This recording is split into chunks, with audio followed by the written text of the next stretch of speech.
Hello friends, स्वागत है आप सभी का विहार मैत्री में। और आज की इस वीडियो में हम बौद्ध स्थापत्य के तहत चैत्यगिरी एवं विहार को समझने वाले हैं।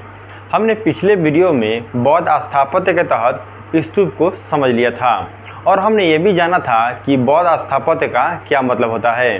तो बौद्ध शब्द का मतलब है महात्मा बुद्ध से, और स्थापत्य का मतलब होता है भवन निर्माण करने की कला, इमारत निर्माण करने की कला।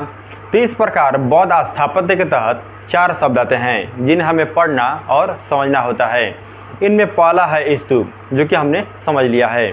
दूसरे में चैत्यगिरी, तीसरे में विहार और चौथे में स्तंभलेख। तो आज की इस वीडियो में हम मुख्य रूप से चैत्यगिरी एवं विहार क्या है इसे ही समझने वाले हैं। तो चलिए हम समझते हैं आखिर ये क्या है। तो यहाँ पर हम थोड़ी सी चर्चा करेंगे पिछली बातों को, ताकि इसे और भी आसानी से समझा जा सके। तो हमने पिछले वीडियो में समझा था कि बौद्ध संघ में 2 वर्ग आते हैं। एक है भिक्षक या भिक्षुनी और दूसरे में आता है उपासक। तो यहाँ पर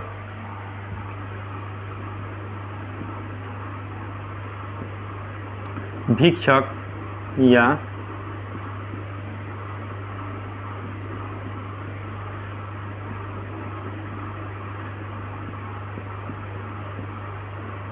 उपासक उसे कहा जाता है जिन्होंने गृहस्थ जीवन का त्याग न किया हो और वे बौद्ध धर्म में जो मार्ग और सिद्धांत बताए गए हैं वो उन्हीं मार्गों और सिद्धांतों पर चलने का कार्य करते हैं और अपने जीवन का निर्वहन करेंगे। लेकिन भिक्षक या भिक्षुनी उन्हें कहा जाएगा जिन्होंने बौद्ध धर्म के लिए गृहस्थ जीवन का त्याग किया हो और वे घूम घूम कर प्रचार प्रसार करना, उपदेश देना और भिक्षा यापन करते हुए अपने जीवन का निर्वहन करेंगे। तो यहाँ से अब ध्यान दीजिएगा, एक वर्ष में 12 महीने होते हैं और 12 महीनों में 4 महीना वर्षा ऋतु के।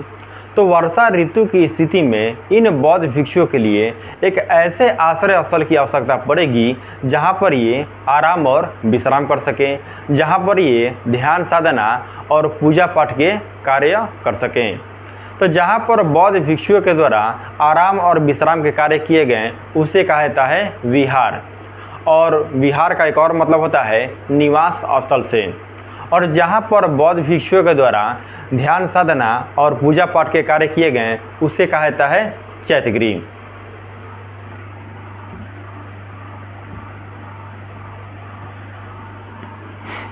तो जहाँ पर आराम और विश्राम के कार्य किए गए बौद्ध भिक्षुओं के द्वारा उसे कहा जाता है विहार। और विहार का एक और मतलब होता है निवास स्थल से। और जहाँ पर पूजा पाठ या ध्यान साधना के कार्य किए गए बौद्ध भिक्षुओं के द्वारा उसे कहा जाता है चैत्यगिरी।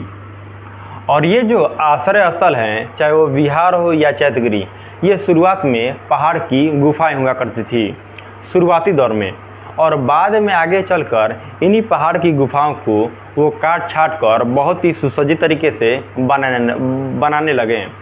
तो यह है चैत्यगिरी एवं विहार के बीच में अंतर।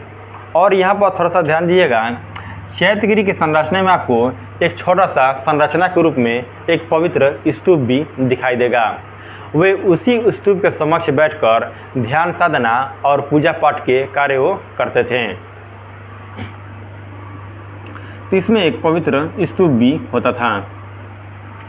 तो यह है चैत्यगिरी एवं विहार के बीच का अंतर, जो कि शुरुआती दौर में ये पहाड़ की गुफाएं हुआ करती थी। अब हम समझते हैं चैत्यगिरी की संरचना। तो ये जो आप संरचना देख रहे हैं ये चैत्यगिरी की संरचना है, जो कि पहाड़ की गुफाओं को काट छाट कर कुछ इस प्रकार बनाई जाती थी। तो चलिए हम इसकी संरचना को समझते हैं। तो इस चैत्यगिरी की जो संरचना में जो आप छत देख रहे हैं, ये छत ये घोड़े की नाल की तरह हुआ करती थी, घोड़े की नाल की तरह, या आप इसे अर्धचंद्राकार भी कह सकते हैं। और इस चैत्यगिरी की संरचना में आपको एक छोटा सा स्तूप दिखाई देगा और इसी स्तूप के समक्ष मुख्य भाग में बौद्ध भिक्षुक बैठकर यहीं पर ध्यान साधना और उपदेश देने का कार्य वो करते थे। और ध्यान साधना और पूजा पाठ के कार्य हो जाने के बाद बौद्ध भिक्षुओं के द्वारा उन्हें स्तूप का परिक्रमा करना होता था। तो स्तूप की परिक्रमा करने के लिए बगल से गलियारों का निर्माण कराया जाता था। तो ये जो आप संरचना देख रहे हैं यह है गलियारा।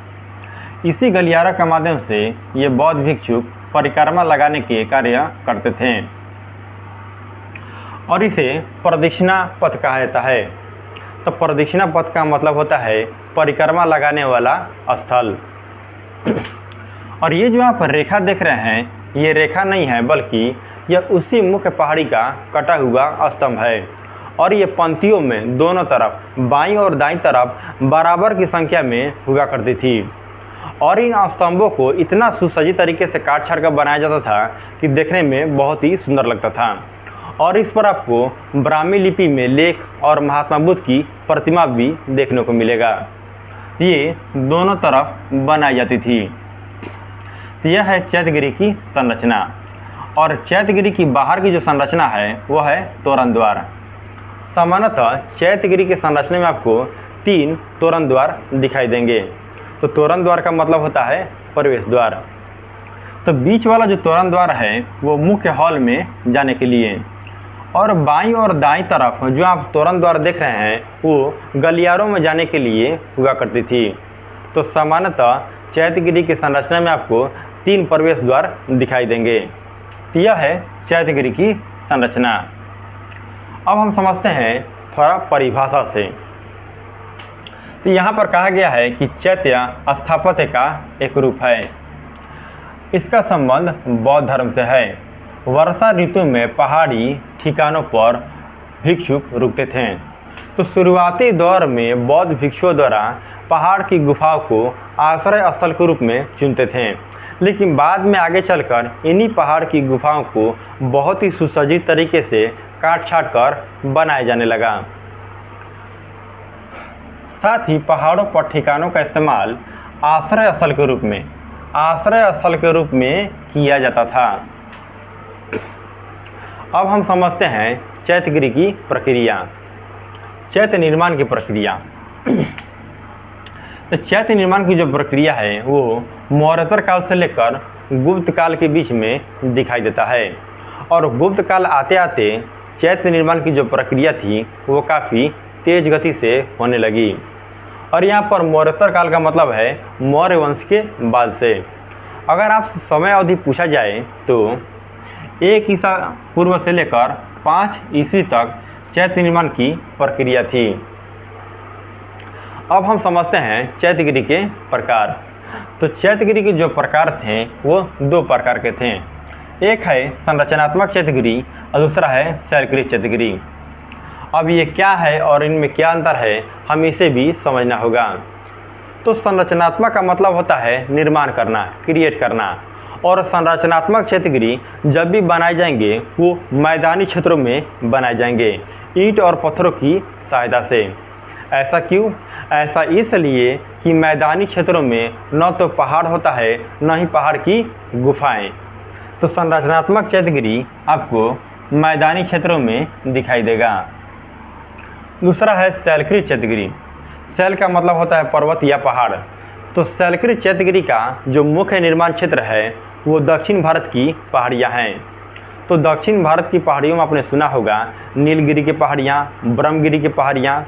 तो शैलकृत चैत्यगिरी का मुख्य निर्माण क्षेत्र दक्कन का क्षेत्र यानी कि दक्षिण भारत का क्षेत्र है। और दक्षिण भारत की जो पहाड़ियाँ हैं वो बहुत ही पुरानी है और मुलायम प्रकृति की हैं। तो इन्हें काटना, छाटना, घिसना और खोदना बहुत ही आसान होता था। तो शैलकृत चैत्यगिरी का निर्माण क्षेत्र दक्षिण भारत की पहाड़ियाँ हैं और इसे भी 2 भागों में बांटा गया है। एक है हीनयानी संप्रदाय द्वारा बनाए गए चैत्यगिरी और दूसरा है महायानी संप्रदाय द्वारा बनाए गए चैत्यगिरी। अब ये क्या है, थोड़ा सा इसके बीच के अंतर को समझते हैं। तो क्या हुआ कि महात्मा बुद्ध के महापरिनिर्वाण हो जाने के बाद यानी कि मृत्यु हो जाने के बाद बौद्ध धर्म में मानने वाले जो बौद्ध भिक्षुक थे या अनुयायी थे उनके आपसी विचारों में मतभेद की स्थिति उत्पन्न हुई। और जब मतभेद की स्थिति उत्पन्न होगी तो कोई भी संगत में रहना पसंद नहीं करेगा। तो ठीक उसी प्रकार बौद्ध धर्म में भी 2 संप्रदायों का उदय हुआ। एक है हीनयानी संप्रदाय और दूसरा है महायानी संप्रदाय। अब दोनों संप्रदाय के द्वारा जो बनाए गए चैत्यगृह होंगे वो अलग अलग क्षेत्रों में होंगे। तो यहाँ से प्रश्न बनता है और पूछा भी जाता है कि हीनयानी संप्रदाय के द्वारा बनाए गए चैत्यगृह कौन कौन से हैं और महायानी संप्रदाय के द्वारा बनाए गए चैत्यगृह कौन कौन से हैं। तो यहाँ पर हम समझते हैं कि इन दोनों संप्रदायों के बीच में मूल अंतर क्या है। तो हीनयानी संप्रदाय के जो बौद्ध भिक्षुक हैं वो बुद्ध को एक प्रतीक के रूप में मानते हैं और महायानी संप्रदाय के लोग बुद्ध को एक मानव के रूप में पूजते हैं। यानी कि हीनयानी संप्रदाय के लोग बुद्ध को मानव के रूप में कल्पना नहीं करते और वे बुद्ध को मानवकृत रूप में नहीं मानते और वे उनकी प्रतीकों का सहारा लेकर उनकी पूजा करते हैं। लेकिन महायानी संप्रदाय के जो बौद्ध भिक्षुक हैं वो बुद्ध को मानव के रूप में पूजते हैं और उन्हें मानवकृत रूप देकर उनकी मूर्तियों का निर्माण करा के वो बुद्ध की पूजा करते हैं। तीन में मूल अंतर यही है।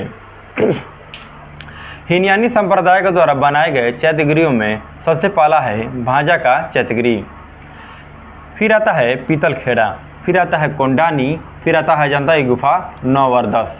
तो यहाँ पर अब ध्यान दीजिएगा, अजंता में बहुत सारी गुफाएं हैं, लगभग 29 गुफा। तो उनमें से गुफा संख्या 9 और 10 हीनयानी संप्रदायों से संबंध रखता है। और फिर आता है कारले और फिर आता है कन्हेरी। यह है हीनयानी संप्रदाय के द्वारा बनाए गए चैत्यगृह। दूसरा है महायानी संप्रदाय के द्वारा बनाए गए चैत्यगृह। तो इनमें पहला है भट्टी प्रोलू, फिर आता है घंटसाला, फिर आता है नागार्जुन कोंडा, फिर अमरावती और अजंता की गुफा 19 और 26। तो यहाँ पर ध्यान रखिएगा, गुफा संख्या 19 और 26 महायानी संप्रदाय से संबंध रखता है। फिर आता है एलोहोरा।